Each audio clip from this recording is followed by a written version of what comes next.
अस्सलाम वालेकुम पाकिस्तान में आप देख रहे हैं नया पाकिस्तान। यहाँ पे देख रहे हैं फैज़ल हसन चौहान साहब ने गिरफ्तारी दे दी है। पहली गिरफ्तारी है पीटीआई की क़यादत की तरफ से।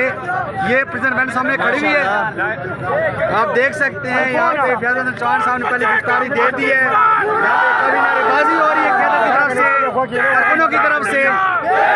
पहली गिरफ्तारी हो चुकी है फैज़ल हसन चौहान साहब की तरफ से।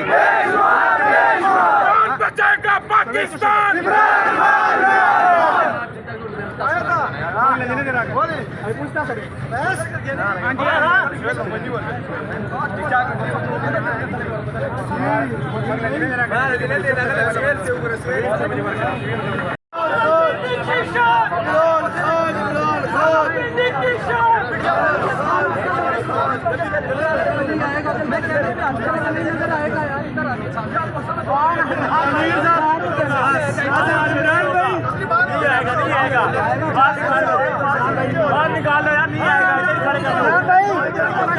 भाई नहीं खड़ा कर लो यार, साइड पे हो जाओ सारे। गिरफ्तारी दे दी है। खान साहब